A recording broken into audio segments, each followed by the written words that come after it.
सभी प्यारे भक्तगणों को मेरा यानी विनोद तिवारी का प्यार भरा नमस्कार। भक्तों, ये जो एकादशी है, आज की एकादशी, वो इस साल की अंतिम एकादशी है, यानी 2025 की आखिरी एकादशी। यह एकादशी पौष मास के शुक्ल पक्ष में आने वाली एकादशी है, जिसे पुत्रदा एकादशी कहा जाता है। मान्यता है कि इस दिन भगवान विष्णु की विधिवत पूजा करने के साथ व्रत रखने से भी संतान प्राप्ति होती है। इसके साथ रही हर एक दुख दर्द और पीड़ा से मुक्ति भी मिल जाती है। वहीं इसी दिन पूजा के बाद व्रत कथा पढ़ना या सुनना बहुत जरूरी माना गया है, वरना पूजा अधूरी रह जाती है। तो आइए जानते हैं इस व्रत कथा के बारे में। भक्तों, भद्रावती नामक नगरी में सुकेतुमान नामक एक राजा राज्य करता था। उसकी पत्नी का नाम शव्या था। उनके कोई पुत्र नहीं था। राजा की पत्नी अपने राज्य को एक राजकुमार न दे पाने के कारण सदैव ही चिंतित रहा करती थी। वहीं दूसरी ओर राजा के पितर भी रो रो कर पिंड लिया करते थे, क्योंकि उन्हें इस बात की परेशानी थी कि इसके बाद हमें कौन पिंड देगा। राजा भी हमेशा मायूस रहते थे। उनके पास अपार धन, हाथी, घोड़े, राज्य और मंत्री और हर चीज होने के बाद भी उन्हें संतोष नहीं रहता था। राजा सदैव ही यह विचार करते थे कि मेरे मरने के बाद मुझे पिंडदान कौन देगा। बिना पुत्र के पितरों और देवताओं का ऋण मैं कैसे चुका सकूंगा। जिस घर में पुत्र न हो उस घर में सदैव ही अंधेरा रहता है। इसलिए पुत्र उत्पत्ति के लिए प्रयत्न अवश्य करना चाहिए। जिस मनुष्य ने पुत्र का मुख देखा है वही धन्य है।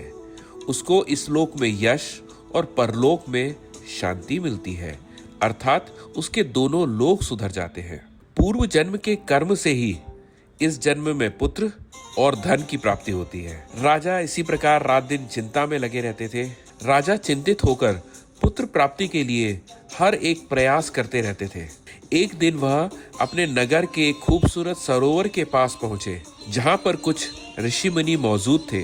वहां पहुंचकर राजा ने उन्हें प्रणाम किया।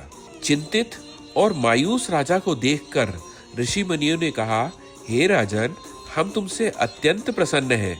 तुम्हारी क्या इच्छा है सो कहो। इस बात पर राजा ने मुनियों से पूछा, महाराज, आप कौन हैं और किस लिए यहाँ पर आए हैं? कृपया करके मुझे बताइए। इस प्रश्न पर मुनि कहने लगे कि हे राजन, आज संतान देने वाली पुत्रदा एकादशी है।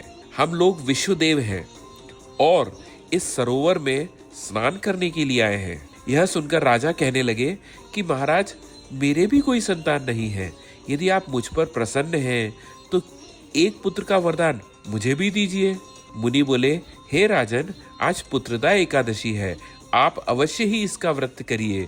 भगवान की कृपा से आपके घर पुत्र रत्न की प्राप्ति होगी।